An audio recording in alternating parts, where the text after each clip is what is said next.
I'd now like to talk some about profiling with regard to known serial killers as well as HB specifically. With regard to profiling, it's a process not unlike you might engage in when you're writing an essay in English class. You use the standard questions of who, what, when, where, why, how. So one thing you could say with regard to the who is the victimology. Who was victimized? Male-female couples in their 30s or younger. What was done? Well, the 4 separate attacks occurred that at least have been attributed to the phantom killer, involving a total of 8 people. The male was attacked and was subdued or killed first, followed by the female. In at least 2, possibly 3 of the 4 attacks, the female was sexually assaulted, possibly both heterosexual and homosexual focus from the perpetrator. Also possibly necrophilia was involved. When? Well, the attacks occurred at night during the first 5 months of 1946, which correlates to the second semester of the 1945-46 school year as well. All attacks were on weekends. They were 29 or 30, 21 to 22, or 19 days apart, respectively. After May 3rd, the attacks seemingly stopped. For example, at the time Youell Swinney was apprehended on July 15, 1946, it was already 73 days after the last attack. So it's sometimes heard that the attacks stopped when Youell Swinney was apprehended, but in fact they seem to have already stopped well before that. I've also heard July 13th as a possible date too there. Oh, that he might have been arrested on July 13th? Mm-hmm. Okay, so it could have been 71 days? Yeah. Okay, so over 70 at least? Okay, very good. So basically much longer than every 3 or 4 weeks, as has been suggested otherwise. The context, or where do the attacks occur? Relatively isolated locations in the Texarkana area, in cars or a house.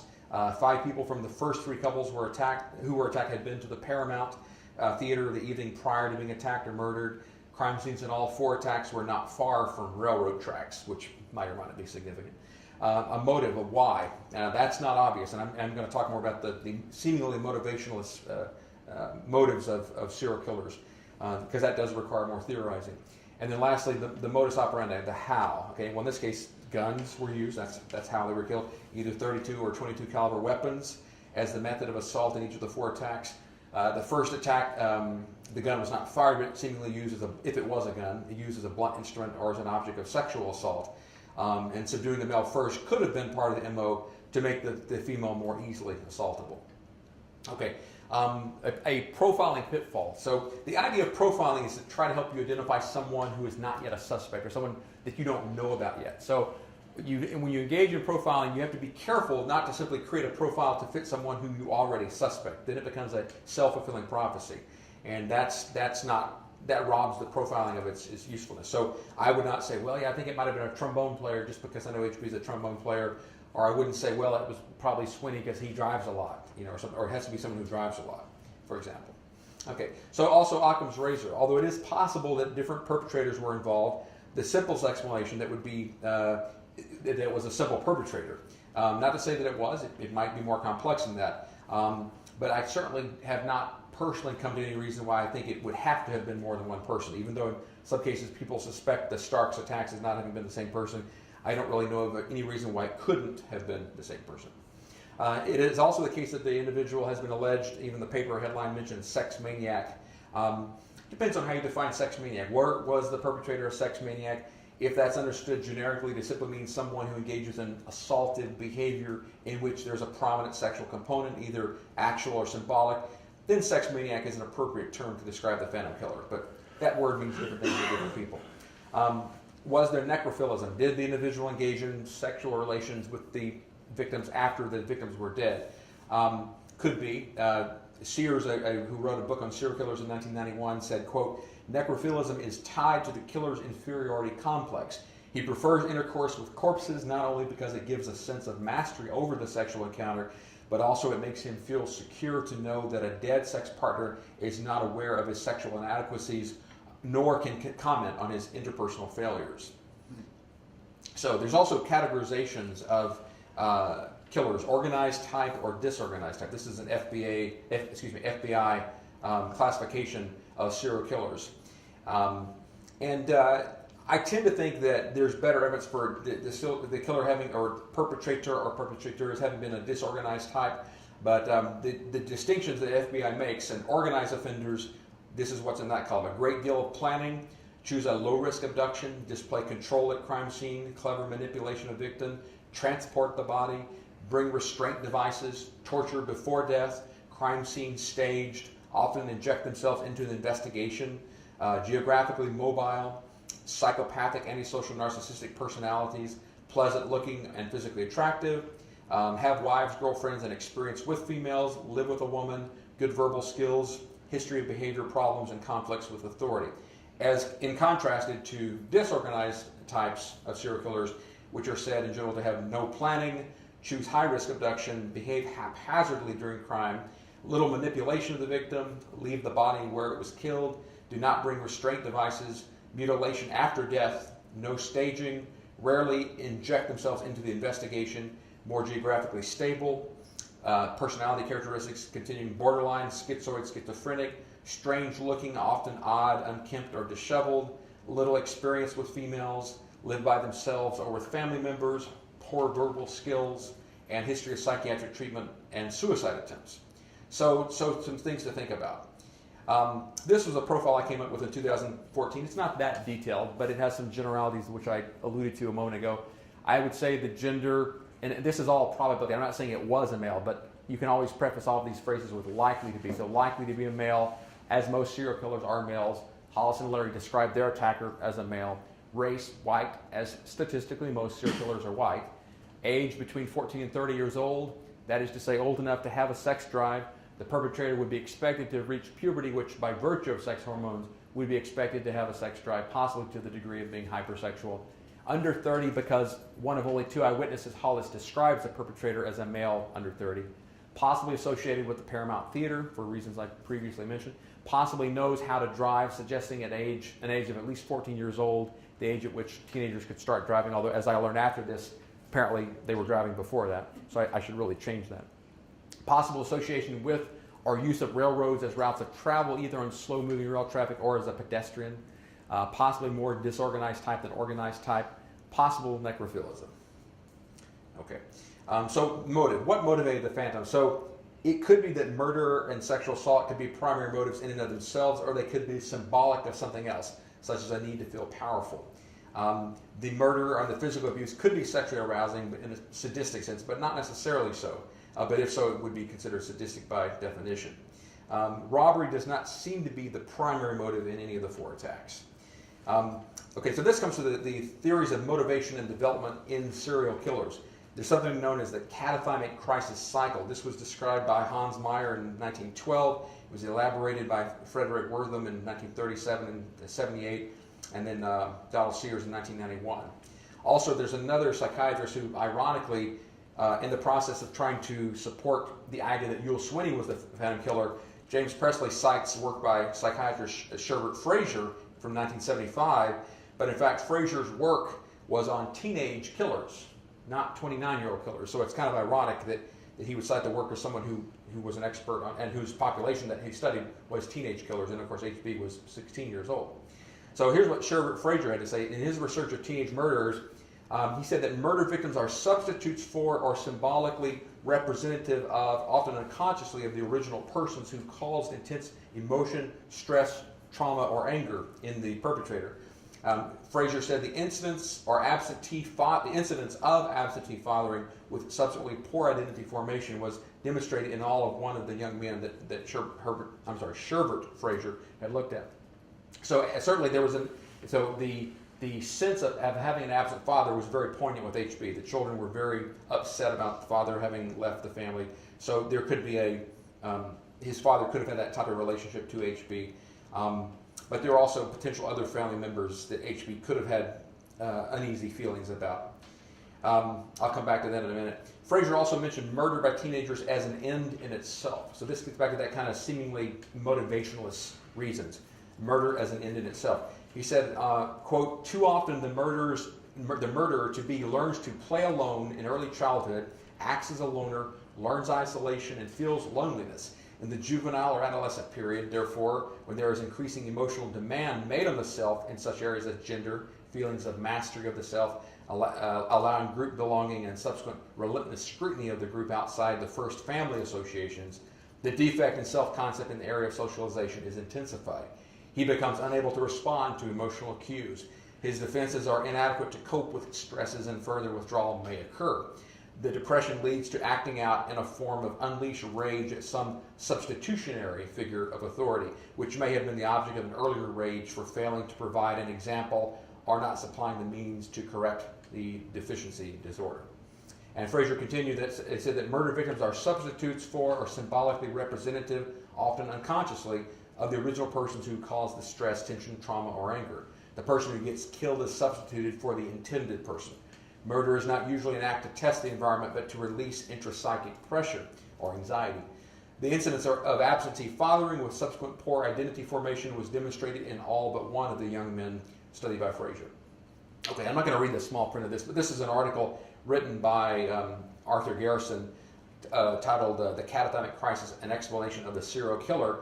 And he talks about the crisis cycle. And this is from that article in which he talks about the stages of the catatonic crisis being as follows.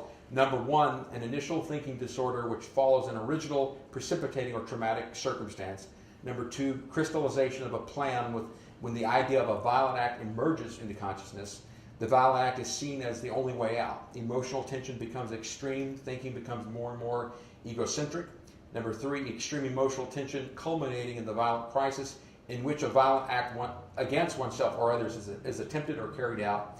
Number four, superficial normality beginning with a period of lifting of tension and calmness immediately after the violent act. This period is of varying length, usually several months.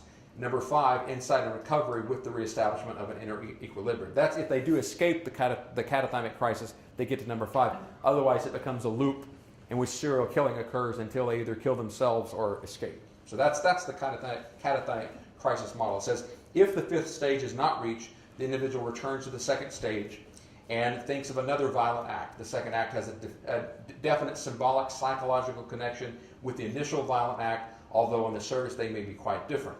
This is not a recurrence, but a continuation of the same process. It continues because the patient has not really achieved insight into the initial psychological constellation, the thinking disorder, which he developed at stage one.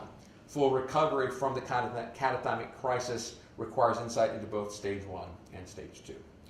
Okay, so I'm not going to read the rest of that, but that's the idea of the catatonic crisis. Now I want to talk about characteristics of serial killers that have cropped up in numerous serial killers, such that they're believed to be risk factors for serial killers. There are three authors, Donald Sears, Joel Norris, and Peter Vronsky, who I'm going to cite, and they describe various characteristics. Several of these are present in HB, or at least consistent with what is known about HB. The first is the idea of a mask of sanity. Even Dr. LaPaula back in 40 said that whoever the phantom killer is might be someone who in the public eye is thought of as being a good citizen. And then Sears said, quote, the serial murderer presents to his friends and family a facade of normalcy. Most who know him consider him to be affable and pleasant. The serial murderer thus appears to others as a normal, healthy individual. There is no sign of overt mental illness. He is extraordinarily ordinary. And then, of course, you might recall that HB's older brother, J.D. Jr., said, quote, I don't see how anybody who knew HB could believe he could have committed these murders he refers to in his notes. He just wasn't the type. So very much the kind of thing that's being described above. Okay.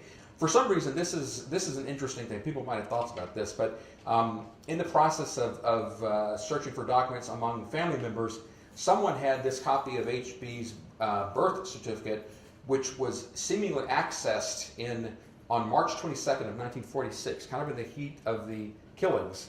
Right when they, Griffin and Moore, and then subsequently Betty Jo Booker and Paul Martin. And there's this characteristic that there's when people look at serial killers, they find examples where there were missed opportunities for intervention, where there were signs that something was not right, but yet not enough was done about it ultimately to discover what was wrong. And I just wonder why they were accessing his birth certificate in the second semester of his sophomore year. I'm not sure why. It might have been for an innocent reason. I do know that academically that was his worst year in high school from a standpoint of grades. But I don't know why his birth certificate was accessed at that time. So that's a mystery to me. Feelings of powerlessness or inadequacy, as well as suicidal tendencies, low self-esteem, paranoid thinking. Norris says, quote, often serial killers who are not caught eventually kill themselves. This is the final act in a life of utter despair and hopelessness. The suicide of such a serial killer is an active thought that has probably been with him since childhood. He learns to live with it as a daily option, choosing to act upon it only when his revulsion at what he is doing is too great to bear any longer. And H.B. was said by his friends to have an inferiority complex. But another interesting thing about serial killers is that they do kill themselves at a significantly higher rate than the rest of them. Serial killers commit suicide at a rate that's over 365 times the rate of the general population. Even among teenagers who have an increased suicide rate, serial killers still kill themselves at 60 times the rate of adolescents aged 15 through 19. So it's significantly greater. The study also found that only 9% of serial killer suicides occurred prior to being identified by authorities. So it doesn't just happen only after they come to the authorities' attention. The author David Lester reasons that these suicides were, quote, motivated by guilt, perhaps despair at the uncomfortable murderous impulses. Okay. Another characteristic of serial killers is said to be deviant sexual behavior and hypersexuality. Belva Jo McGee was a 12-year-old daughter of the family where H.B. was living when he took his life. She was the daughter of Ella Lee and Harry McGee up in Fayetteville.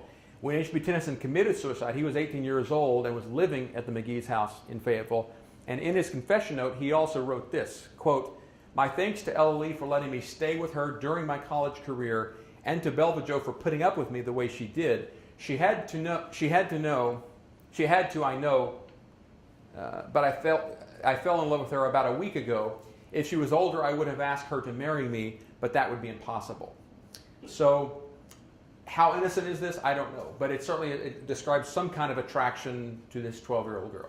He also, when he committed suicide, he left, in his note, he left her his Viewmaster. He had purchased a Viewmaster and had left it to Belva Jo. He said, "Everything can go wherever you think it will do best, except for the Viewmaster will go to Belva Jo." And this was an ad from 1948 that I found for a Viewmaster. It says, "Give Viewmaster stereo stories illustrated with full-color pictures in 3 dimensions, and the top to thrill any child and yourself." Viewmaster. And this is the kind of Viewmaster, if anyone's curious, that was the current model in 1948. So this is probably what the kind H.B. had. And who knows? Maybe I think Belva Jo is possibly deceased. I don't know for sure, but I think that might be the case. But maybe she still has his Viewmaster.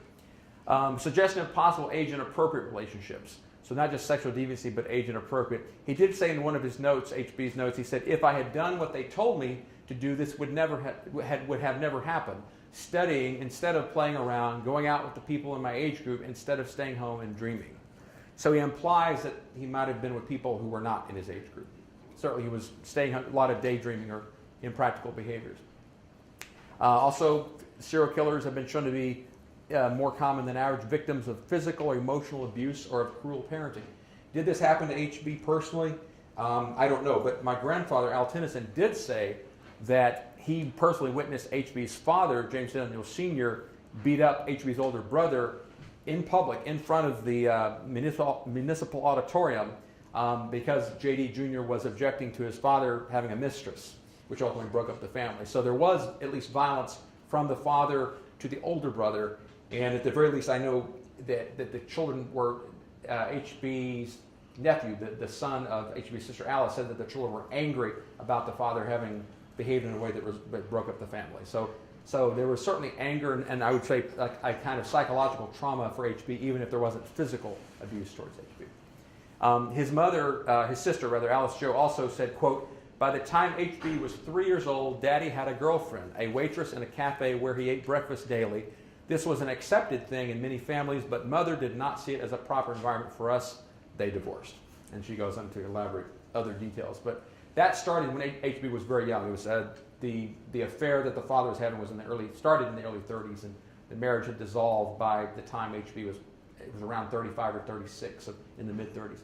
Peter Vronsky wrote, quote, "Relatively common events such as parental divorce, family illness, or even rejection by a friend can all give a child a sense of loss of control, anxiety, and fear, and may spark aggressive fantasies as a method of coping with distress." Okay.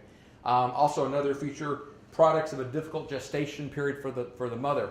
Alice Jo wrote in her memoir, she said, "During Mother's pregnancy with H.B., Mother had a car accident and was put to bed to keep from losing the baby."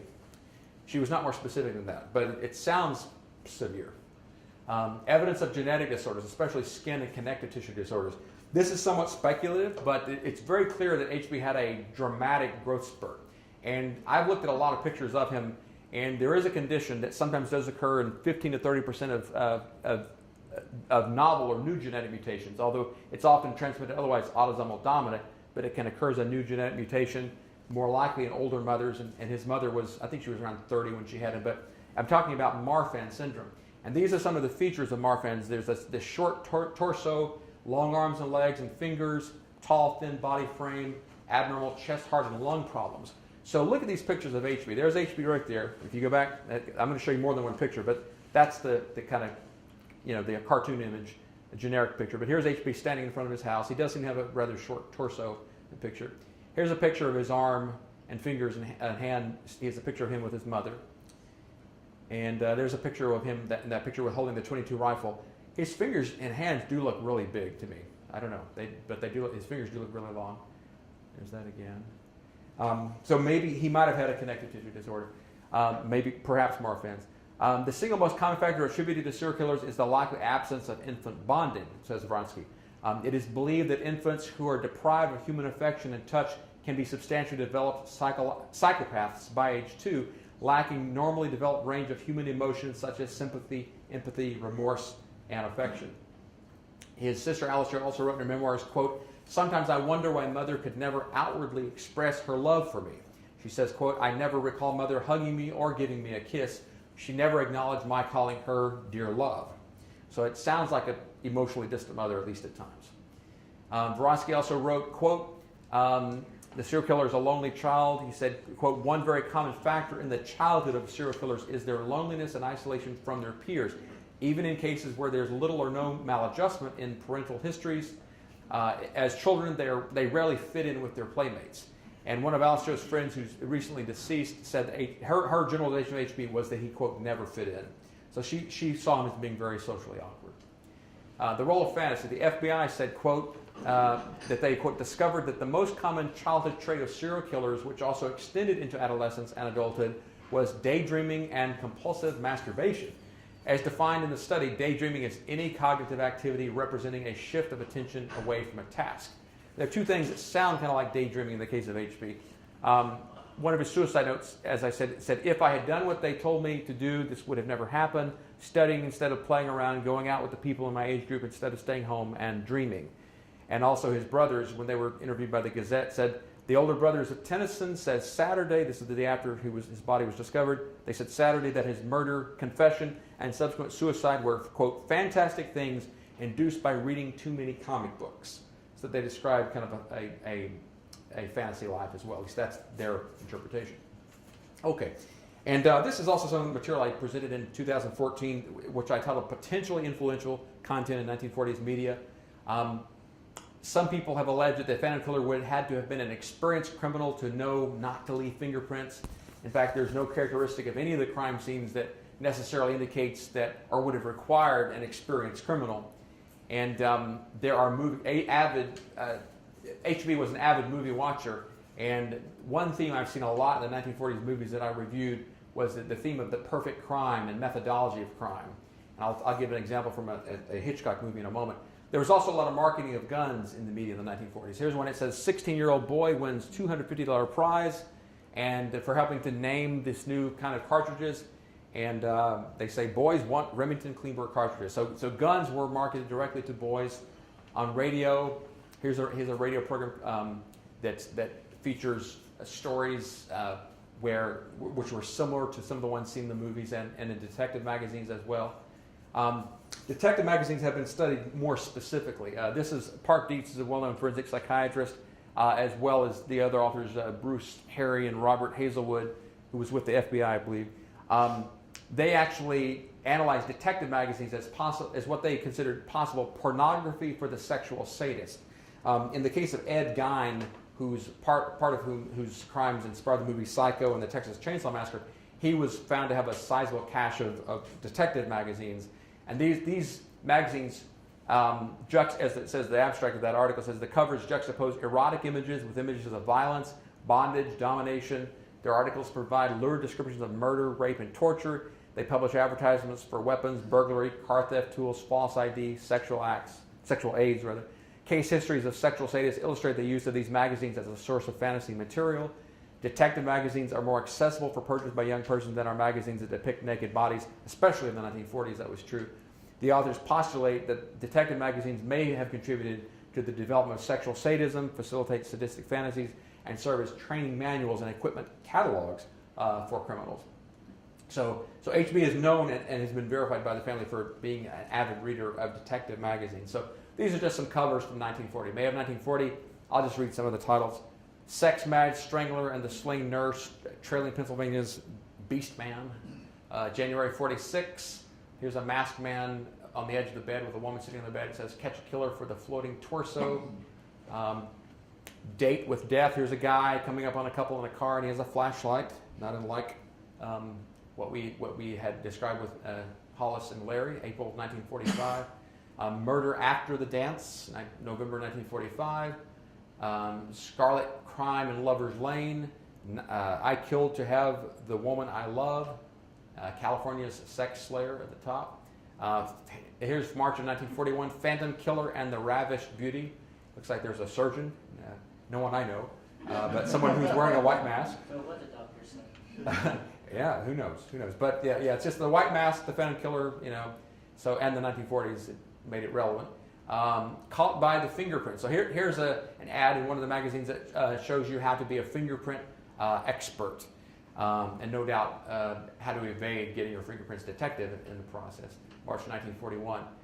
Passion Drove Me to Crime, Sex Maniac in Spooner's Lane, August 42. Phantom Slayer and the Tavern Girl, November 1942. Sex Mad Slayer in Boomtown, March 1942. Phantom Bandit of the Pullman Cars, January 45. Sex is the Target, June of 1941. The Lust Strangler. Sex for Men in Uniform, Assault of the Murdered Spinster. So Phantom Stalkers of the Young Wife, October 1940. It's getting a bit redundant, but you get the idea. Sex Mad Fiend, Wild Orgies of the Hot Car Mob, 43, January. Sex Fiend in the Night of Horror, May 1940. Trapping New York's Sex Mad Monster. Here's one with the guy using a hook, which I thought was interesting because there's that whole urban myth about the hook. We can talk more about that later. But here's also one that juxtaposes a clown, in this case being victimized. So maybe it's not a killer clown, but it's a clown seemingly getting killed possibly. So that was interesting because that was in the 40s as well. So that was 1940s. So comic books. Recall the brother said that HB's confession and subsequent suicide were, quote, fantastic things induced by reading too many comic books. Well, who knows? I mean, maybe his content of what he read did influence his behavior, especially if he was telling the truth in his confession notes. I think that's not implausible. That's not as strong evidence as the other material I've mentioned, but it certainly is plausible. This is a comic book series that HB was said to have read. This is an example of one of the covers. It's a very violent comic book, November 1942. It was called Crime Does Not Pay. This was one of the characters, Mr. Crime, who had his debut in 42. And they also had crime facts, and they talked about things like fingerprinting. And there was also occasionally narrative stories in the comic book as well. Here's one called The White Masked Terror of September 42. Okay, movies. HB, of course, was an avid moviegoer. He also was an usher at the big theater of the Paramount. As I had mentioned before, this was the movie that Mary Jean O'Leary and Jimmy Hollis had gone to see on February 22nd of 1946. In this movie, it starts at the opening scene where this man is stalking this woman. You don't know whether he's going to hurt her or not. They ultimately become collaborators, but by the end of the movie, he does kill her with this statue. Here's another Hitchcock movie, Shadow of a Doubt, came out in 1943. This is the movie where two of the main characters are discussing the best way to commit a murder. They said the best way to commit a murder, hit him on the head with a blunt instrument. I'd find out if you were alone. This is what he would do. So I'd find out if you were alone, walk in, hit you on the head with a piece of lead pipe or a loaded cane. If I was going to kill you, I wouldn't do a dumb thing like hitting you in the head. He's now responding. He's saying, first of all, I don't like the fingerprint angle. Of course, I could always wear gloves, press your hands against the pipe after you were dead and make you look like a suicide. So, just the idea of the perfect crime and how to evade detection was a common theme in the 1940s film noir movies that I've seen, including Hitchcock. Okay, so he says, finally, I'd murder you so it didn't look like murder. Okay. Here's another interesting thing. This has actually been cited by authors that have analyzed the Zodiac killer as possibly having influenced the Zodiac killer. But there was a game of death that this is based on the short story of Most Dangerous Game. But the 1945 version is not as well known. But here was some dialogue from the villain and the main character who's trapped on the island where he gets hunted eventually. So the villain saying, "Hunt first the enemy, then the woman. First the hunt, then the kill, then the woman. Only when you have experienced all that can you know complete ecstasy." Okay, so that's kind of a pattern that you see in the Phantom Killings. You know, the male was subdued or killed, and then he seems to have gone after the women secondly. Prominent white masks worn by villains in 1940s movies. So in addition to the new eyewitness account that I presented by Bonnie Plunkett Woodruff Wilson, there were also white masks in 1940s movies. Probably the most prominent example was the 1943 Phantom Killer.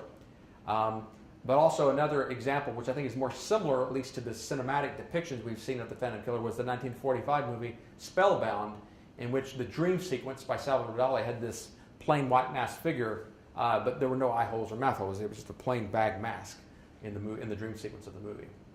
I would now like to talk about approaches to interrogation.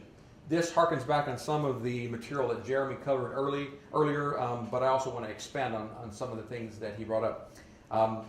My subtitle for this is Lies, Leading Questions, the Third Degree, Polygraph Test, Hypnotism, Drugs, Statement Analysis, and False Confessions. And this is the final section of the talk today. First of all, I want to talk about lies and leading questions. Telling lies and asking leading questions are normal and accepted practices among interrogators. It's not considered unethical. It's considered techniques that can be used to get at the truth, potentially. If you make someone think they've done something and they admit something they actually had done, that can be helpful, but it can also create false confessions. Except for the McLaughlin transcript, none of the narratives that have been attributed to Peggy contain comments made by the interrogators to elicit comments that have been attributed to Peggy. One bit of advice from experts in interrogation is that interrogation should be documented in the form of transcripts with the questions that have been asked as well as the responses. When you just have a narrative paragraph that you're trying to get someone to sign, you have no idea what questions or what leading questions might have been asked to elicit those comments, or even if those were their verbatim comments. So it's very risky to put too much faith in that. Okay, so let's talk a little bit about the timeline of Peggy's interrogation. So June of 1946, she's not yet arrested, but on June 28th of 46, she's arrested and incarcerated. Okay, then as Jereme had mentioned earlier, on June 23rd, 1946 at 11:10 a.m., the first narrative attributed to Peggy was dated. In this first narrative, as Jereme has gone over to some degree, there was no mention of shootings, of Spring Lake Park, a boy, a girl, the Stockman Hotel, or of a saxophone. No mention of any of that stuff in the first narrative. Okay, then the following day, on June 24th, 1946 at 10:10 p.m., the third narrative attributed to Peggy said, quote, "He then looked into the coupe and found a large black leather case in the car. He put this case into our car in the trunk." There's no mention of a saxophone. Okay, but there's mention of a case. But there's no mention of a saxophone, of throwing, or of a fence. But then in October, on the 25th of October, 46, her saxophone is found by the people repairing the fence. And then lo and behold, the next month in November, in the fourth narrative attributed to Peggy, it says, quote, "He got out of the car and threw the saxophone on the right-hand side of the road. He threw it over the fence. I think there were some bushes there," close quote. Okay, so what's being in these narratives that are attributed to Peggy change in time, and they change in time in part with what is being discovered by the authorities as well. And of course, Jereme already mentioned Peggy's letter to her parents. This is a transcription of that letter to the best. I tried to leave the spelling errors in the transcription here, but this letter seems to be the way she actually wrote. This looks like the kind of like spontaneous writing with misspellings, unlike some of the statements which appear to be much more formal and seemingly likely not to be her verbatim statements, even if they do have elements of things she might have said at one time or another, but who knows in response to what question. So James Presley had written, this was back in 71, he said, quote, "Texas officers say some of her details were incorrect. It didn't happen like that, they said at the time." He's not that specific, though, what he's referring to, but just that some things were incorrect. Okay, let's talk a little bit about the third degree. So the third degree, as you probably know, is physical force or psychological duress to extract confessions. It often results in false statements and confessions. A well-known book, The Police Interrogation and American Justice by Richard Leo, noted that prior to the 1966 U.S. Supreme Court decision of Miranda versus Arizona, police were more commonly, quote, police more commonly, quote, illegally arrested and detained suspects, coercively interrogated them, and forced involuntary, if not unreliable, confessions.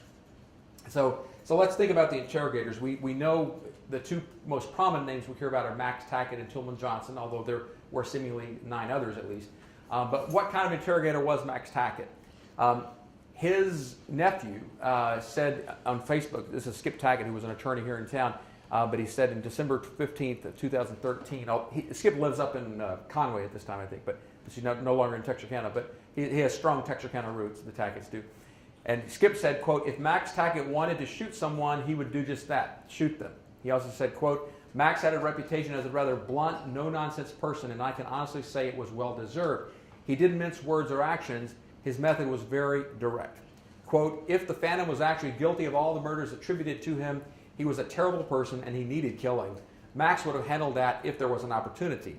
Quote, I only want you to know the type of people you are discussing when you speak of Max and Boyd. They were not pussyfooters. They were old school and capable men. Enough said. Okay, so if he's accurate about Max Tackett, it sounds like Max might have been someone willing to use the third degree. For whatever reason, though, the FBI was very uncomfortable with Max Tackett. This is one of the FBI files in which they explicitly write to one of the agents, Mr. Tracy. They say, quote, it should be remembered that Max Tackett, who is very unfriendly, has been appointed to the chief of police at Texarkana, Arkansas. This is later on, after the 46. We should not cooperate with him under any circumstances. That was dated 1948, November the 11th. Also on that memo, Tracy, a memo from Mr. Tracy describes Max Tackett as, quote, very anti-bureau and wrote the following, quote, he has made open attacks definitely proving his hostility. I don't know the nature of his attacks. It might be that the FBI was critical of his methods and in turn he attacked them or was critical of them because they did not think his methodology was being helpful, but I don't know. Another question would be what kind of interrogator was Tillman Johnson? He said in the Gazette in 71, Johnson was quoted as saying, I feel it was a mistake to take him, meaning Swinney, to Little Rock. We had interrupted the process of breaking him down. Quote, when you're trying to con a suspect and you stop and eat lunch, you give him time to think. I'm about to kill myself. We stopped and hauled him to Little Rock when we had him talking like priming a pump. Now, one thing James Presley mentioned in his book that I had not seen into the book was that during the interrogation, Deputy Sheriff Bill Scott whipped Youell Swinney in the face with a leather razor strap.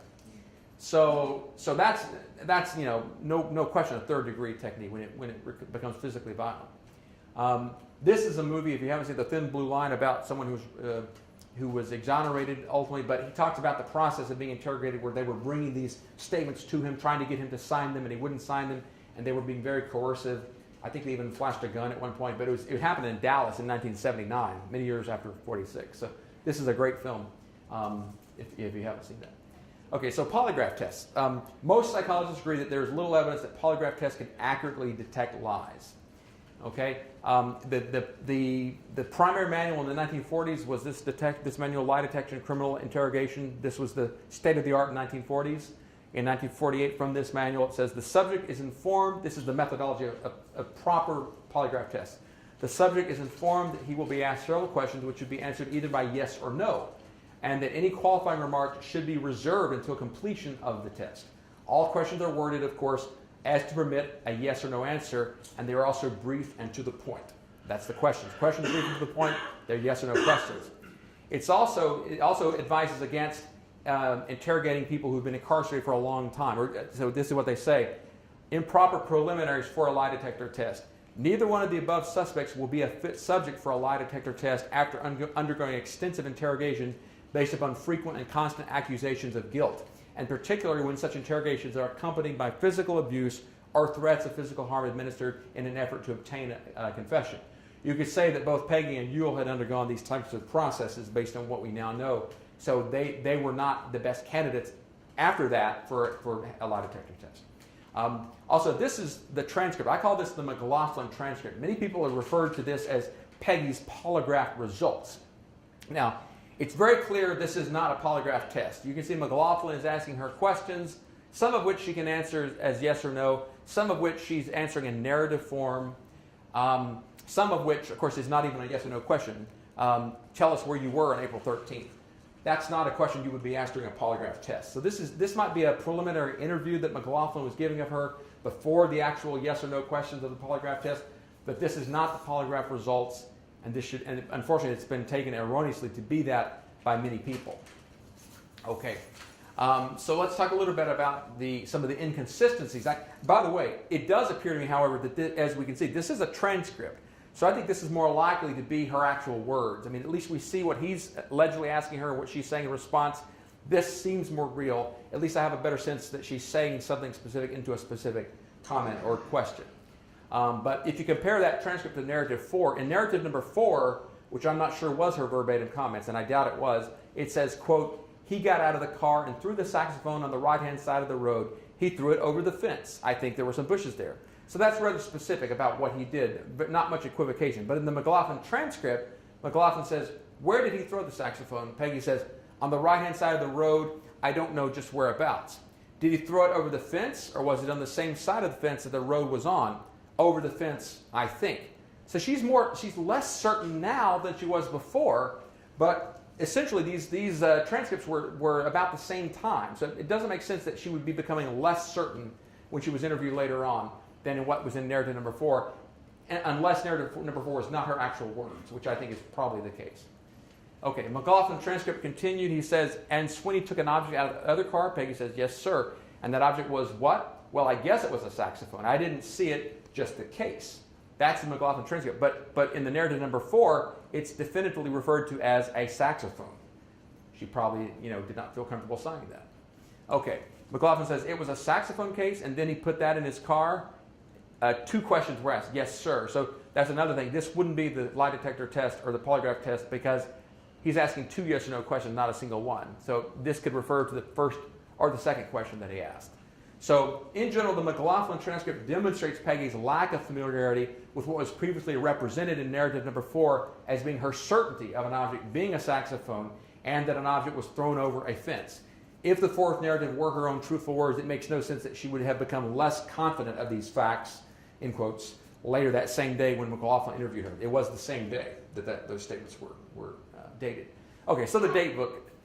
Jereme said a lot about this already, but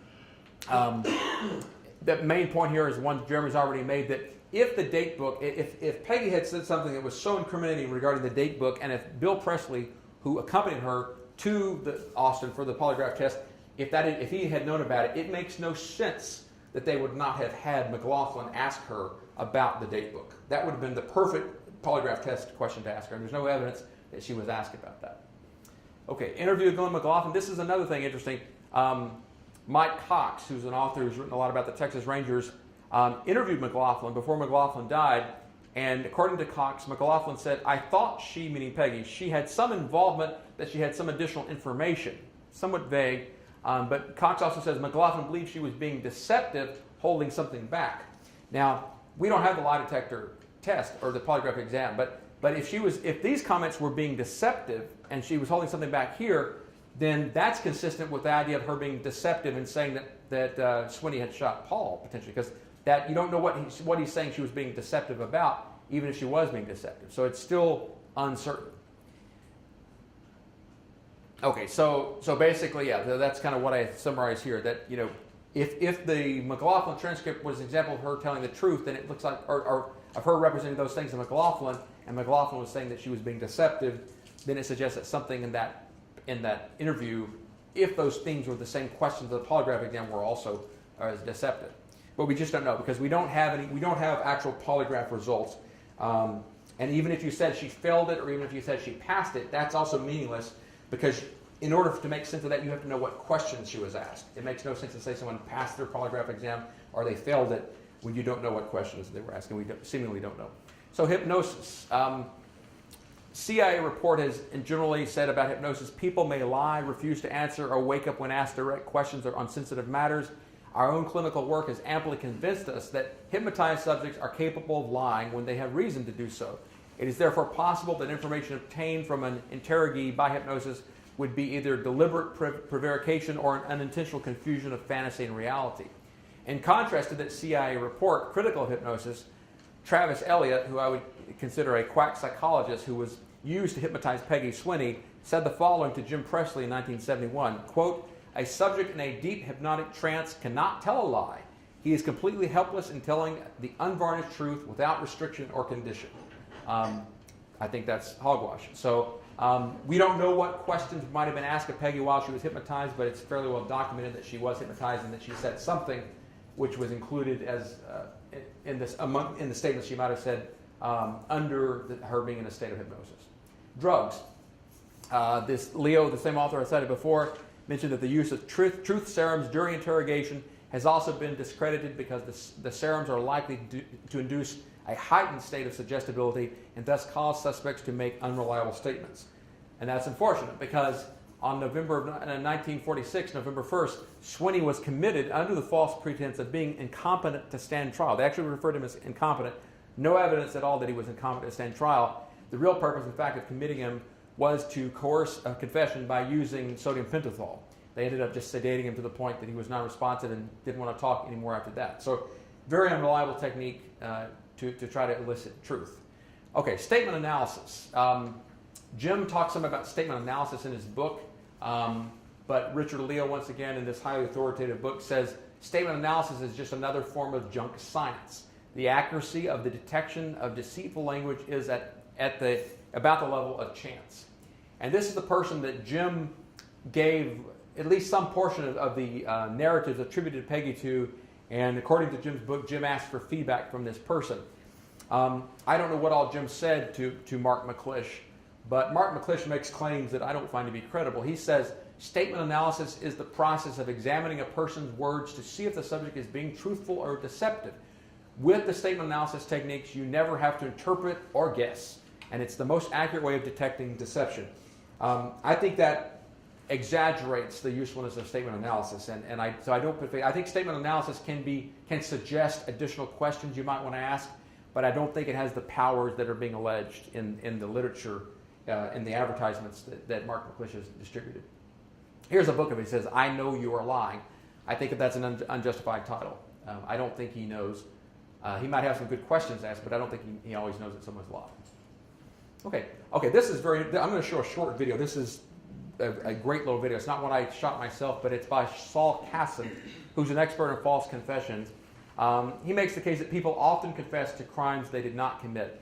There are 250 cases in the so-called Innocence Project, which uses DNA evidence to exonerate people who have been falsely convicted. And in roughly 25%, 1/4 of those exonerated, false confessions were a contributing factor. So here's a short video by Saul Kassin, PhD, expert in false confessions.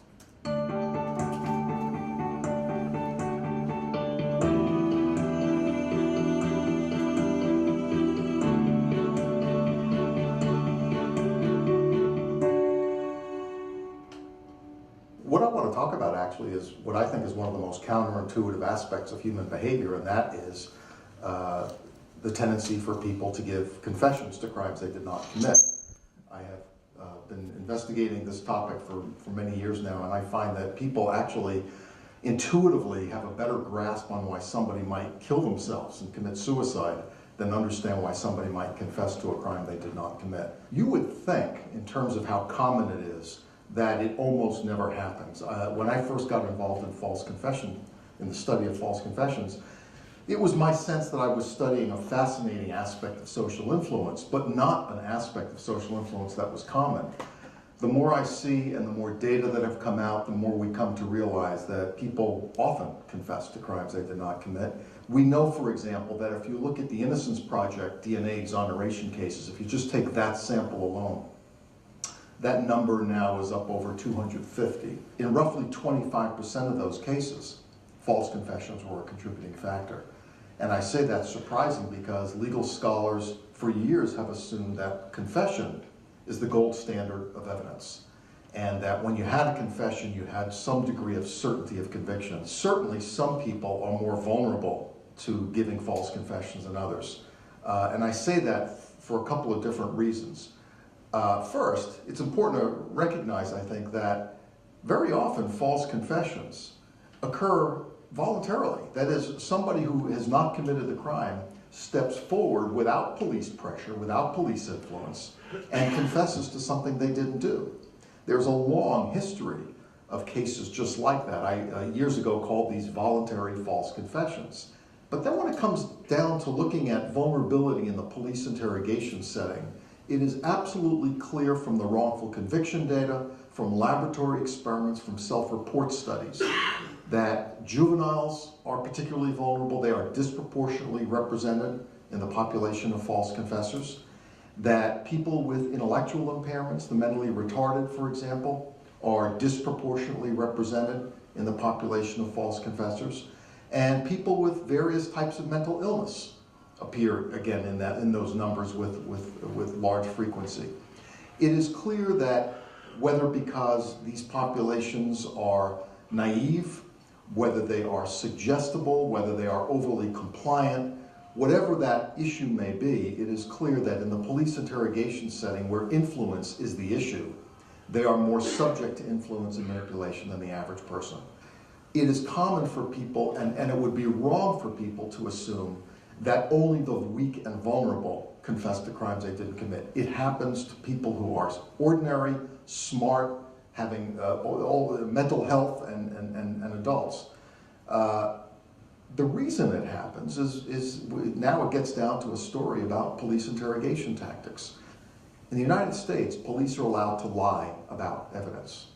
Police are allowed to turn to a suspect who has for hours denied any involvement and to say to that suspect, you've denied your involvement and yet we have your fingerprints on the murder weapon. Or we have the victim was in a struggle, we have hair in her grasp, we've done the test, the hair is yours. Or you've taken a polygraph test, a lie detector test, and you've failed it. Or you've been identified by a witness. Or we have your fingerprints, or your blood, or your DNA, or what have you. In these cases, we see a number of these cases where the suspect starts to get confused and disoriented and starts to question his or her own innocence. And often the conversation then turns to questions about memory and consciousness. And there are cases on record where suspects who we now know are innocent not only confessed and signed a confession, but they concluded and inferred that they must actually have committed this crime. There is a misassumption, a misconception in the criminal justice system that I'd know a false confession if I saw one. I've heard police say this, that if they took a false confession, they'd know it. I've heard prosecutors say it, I've heard judges say it.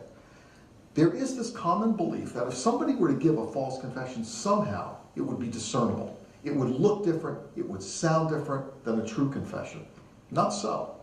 My colleagues and I several years ago went into a prison outside of Boston to do the following study. We titled the study, I'd know a false confession if I saw one. We had prisoners confess to the crimes they'd committed, for which they were being incarcerated, and we taped their confessions. And then we had them on the spot make up a confession to something we knew they didn't do. We showed those tapes to people. We showed them to police detectives, experienced police detectives. We showed them to lay people. People couldn't really tell the difference between the true confessions and the false. And so it's not a wonder that judges and juries uncritically accept confessions whenever they hear them. It's virtually impossible to discern a false confession just by looking at it or just by listening to it. And that's why there are so many cases on record where there is, on the one hand, for a judge and jury to see a confession. There is, on the other hand, DNA that excludes the defendant who had confessed. Invariably, confession trumps DNA. It's that powerful. Lots of research has been done. There's lots more to do. At this point, my colleagues and I are interested in two sets of questions. One, I'm interested in using laboratory research methods and the laboratory paradigms that we've developed to try to create more diagnostic interrogation methods. I think interrogation is a process of influence that we could probably design in a laboratory. And we can design it by creating guilt and innocence in a laboratory, by interrogating people, and by looking to see which techniques that we have developed increase the confession rates among the guilty but not among the innocent, which of course is everybody's surgical goal.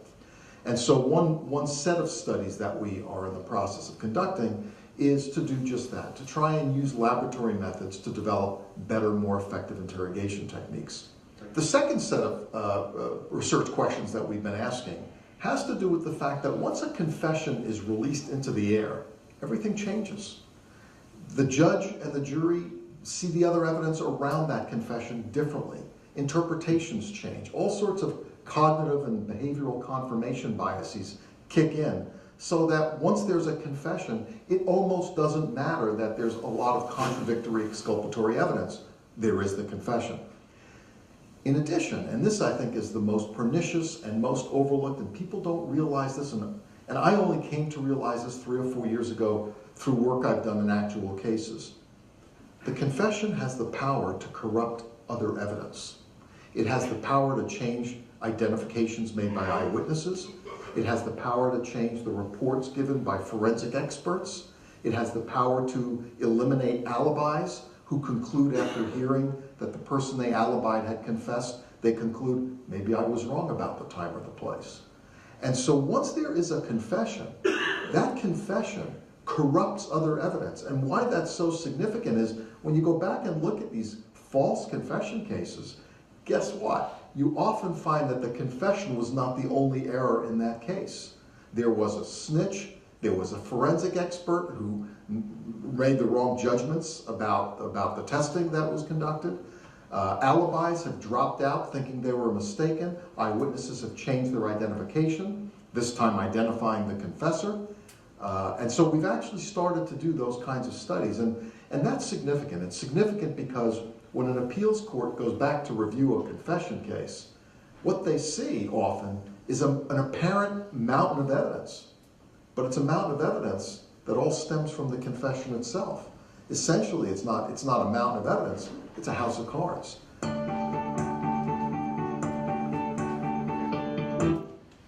As you saw from Dr. Saul Kassin, he mentioned interrogation settings. There were 3 categories of people that are shown to be more vulnerable to false confessions. Juveniles, people with intellectual impairment, people with various types of mental illnesses. And why is this so? Well, he mentioned being naive, suggestible, overly compliant, more subject to influence and manipulation than the average person. Some things, Jereme had alluded to this earlier, but with regard to Peggy Stevens in particular, she might have had some of these qualities. So I'm going to come to that in a moment. But he also mentioned the fact about how police are allowed to lie about the evidence. And then specifically with regard to Peggy Stevens, Mark Bledsoe had said in 1996 in the Gazette feature, he said, by all accounts, Bledsoe said the wife was mentally slow and not very bright. Also, James Presley in the 2014 book was quoting Johnson. Presley says, quote, there was a sense that she jumped around in her versions reflecting mental or emotional instability. Johnson put it 2 ways in the folk vernacular, quote, her bread wasn't brown, the elevator didn't go all the way to the top. So she might have been someone who was more susceptible to false confessions, but based on the letter that she wrote to her parents, she seemed to be aware of the fact that she was being coerced into saying things that weren't true, and it seemed to genuinely bother her. Okay, so this is just kind of summarizing what Saul Kassin said. So I had this up because I hadn't shown the video before, but since you saw the video, I don't need to go over that. So some final thoughts. I would allege that interrogation techniques produce statements attributed to Peggy and Youell Swinney that are unreliable. I would certainly say that claims of having cracked the Phantom Killer case are unwarranted and not justified by the evidence. As my title said before, I would say that as compared to Youell Swinney, H.B. Doodie Tennison is a more compelling suspect as Phantom Killer than Youell Swinney. However, that doesn't mean that I believe he was the Phantom Killer. Just I think he's more compelling when I compare him only to Youell Swinney. And with regard to James Presley's book, as some of you know, I've been very critical of the book. I think the book might have done more harm than good. I'm not saying it didn't do any good, but I do think it muddied the waters.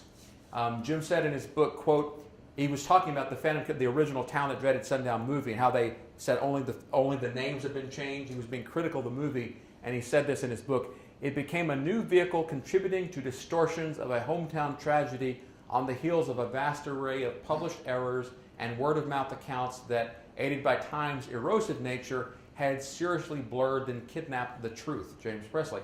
Now, I thought that's how I have the irony meter up all the way, because I think Jim has done some of that in his book.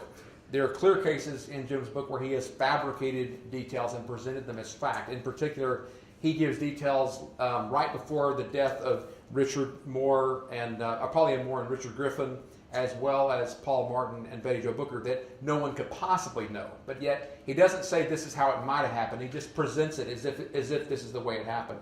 And there are other things that are in quotations in the book that are kind of strange to be in quotations. He talks.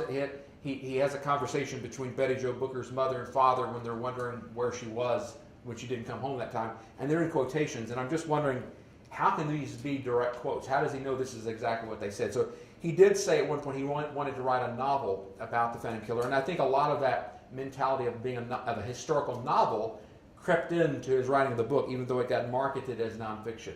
So I would be very weary of claims that Jim makes in his book that are not either inferable a priori through reason or corroboratable from other sources, if he appears to be the only person making that claim. Okay, so I do believe that new investigative insights are possible even today. In particular, one of the insights is that the evidence for Youell Swinney is not reliable, despite what living in the echo chamber for many years might have led some people to believe. And I believe there's still opportunity to set the record straight in many respects, ways that I can't even anticipate at this point. So I want to thank you for your time and attention. Thank you for coming out today on a Saturday.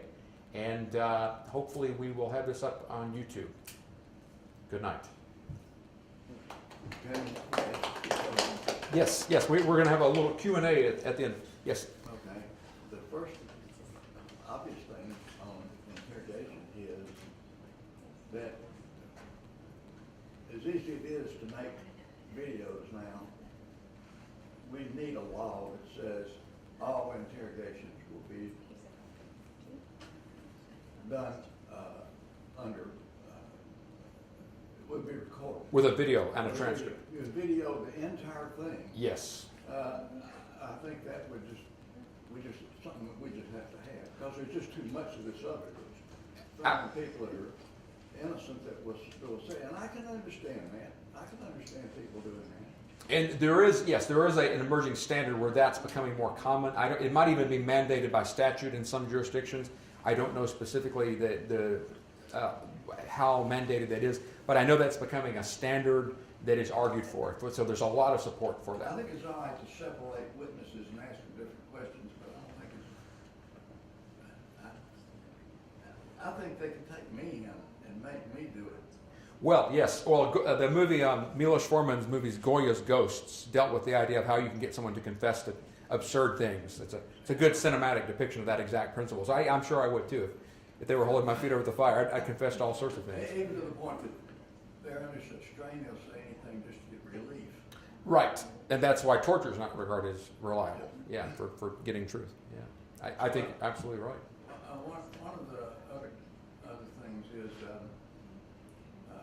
I've known several people who work a long time in movies in the dark, and they don't think like everybody else sometimes. So they have a little bit of a different approach to things. And then here's a fellow who is a loner, and the one place that everybody that has a date and has someone else and brings them there comes to the movie and sits and holds hands, and he has nobody. He's kind of a voyeur of what he doesn't have. HB right. At the theater. Right. Yeah. And that may have been a motivation if he had anything to do with it. Right. It's like in his face. Yeah, and I've imagined that scenario. Yeah, where it could have. It's another opportunity to observe people with having things that he does not have, as well as the fact that there's the tool of the usher is a flashlight. So it's kind of interesting that the flashlight and the Hollis and Larry attack, someone had a flashlight at that time, which was interesting.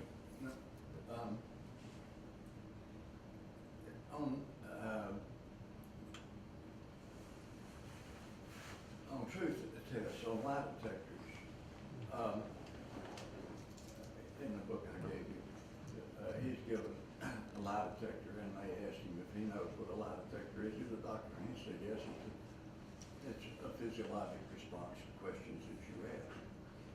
And he goes through, and they ask him, and he answers them, and then the guy jumps on him and accuses him of cheating and that everything else, and that this is not so, and all that, and then demands that he will take another lie detector test, and he says, no, not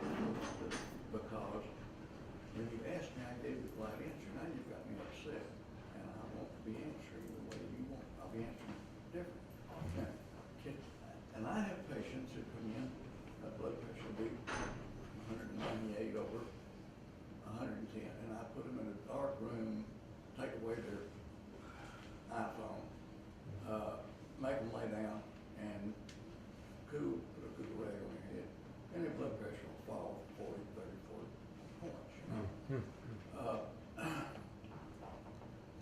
Do you think there are people who can control that, their physiology, and void lie detector test? How accurate?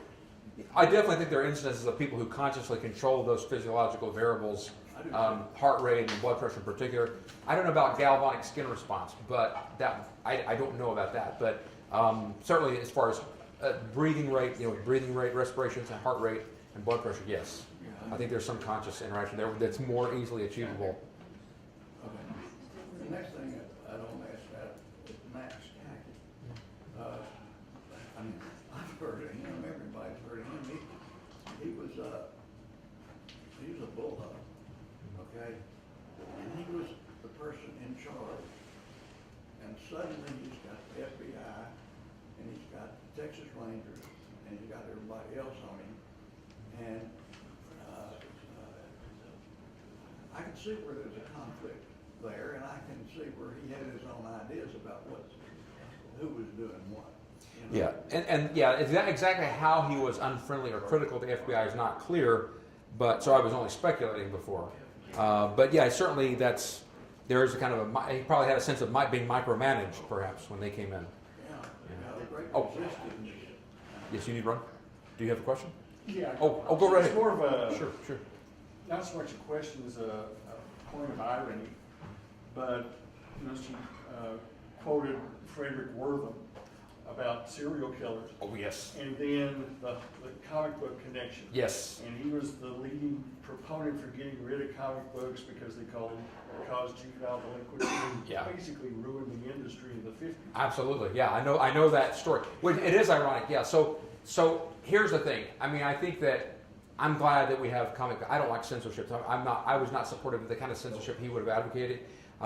But I do think there probably are some people. There was probably some truth to his concerns in the sense there are probably some people who just an idea like, oh, I read about that. I have a patient who has fantasies of cannibalism just because she's familiar with the fact that people, in the cinema and other places are cannibals. There are characters that make her curious. Yeah. So, whether that translates into behavior is a different thing, but I think there are probably some susceptible individuals where Wortham's concerns were warranted, but probably not enough to censor the comic books. Yeah. And, make them available for adults, but don't put them on the newsstands where, 5-year-olds are like looking at them every day. Exactly. I just find it irony that It is. the same guy that laid the foundation for serial murder analysis is the same guy. Well, yeah, he was respected in a lot of ways, but yeah, no, definitely not in that way. That was a black mark on his reputation. Yeah, because and comic book aficionados and sci-fi convention goers do not like him. No, not a bit. His name comes up a lot. Yeah. I have one last question. Sure. It's for both of you. What drives you? Why do this? What's your goal? Gosh, you want to answer that one? Sure. I'll let Jereme. I have my answers. I know you're tired. I'm good. I mean, what's your ultimate purpose here? My initial purpose was just getting the truth out there, basically, because at the time I started really digging into it. Actually, just before that, because it was kind of the motivation for me to dig into it, was seeing all the information that just wasn't true. Everybody's saying that they were spreading rumors that everybody was still believing, even to this day. Some of them started way back then. And I was digging into it, and I was finding out it was all false.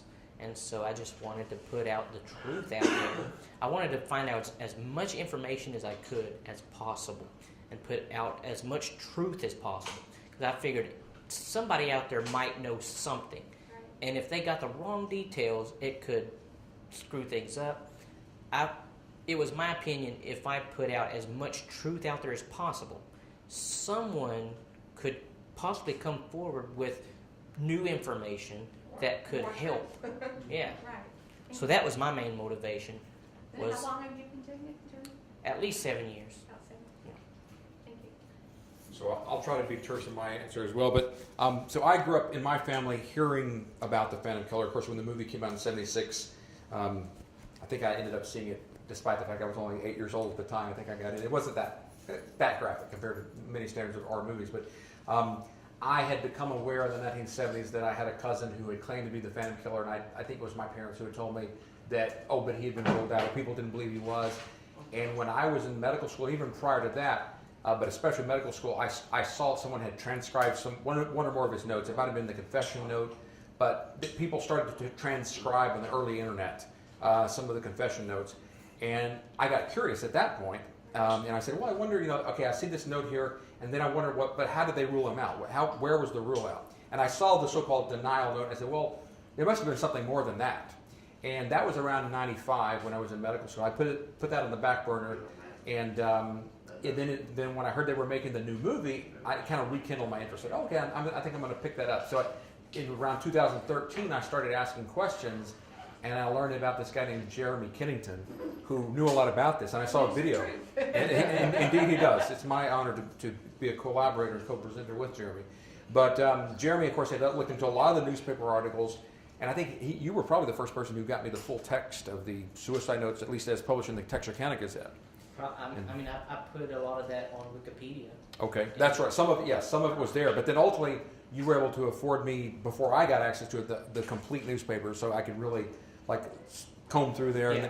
And then I got the Northwest Arkansas Times, and I realized that, wait a minute, different newspapers are covering different angles on this, and for me, although it's always interesting, who done it, who was the Phantom Killer or killers. But for me, even more interesting questions are, how do people come to believe something that I think is unwarranted? Whether it's a matter of believing something for which there's insufficient evidence, or believing HB had been ruled out despite the evidence that would have justified it. Whichever way it goes. Yeah, either way. Yeah, those questions to me are more interesting because those have practical benefit of making us more sophisticated consumers of information.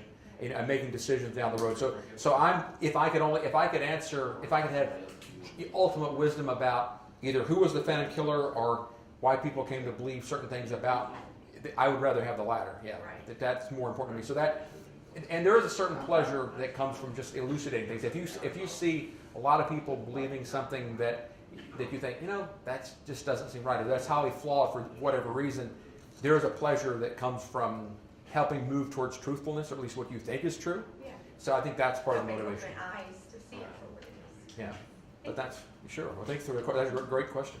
Thanks for coming up, Pam. And Jim, thank you for both coming up. Enjoyed it. Dr. Duncan, good to meet you. Dr. Duncan, it's been our pleasure. Nice to see you. Thank you very much. I've enjoyed it very much. Thank you, sir.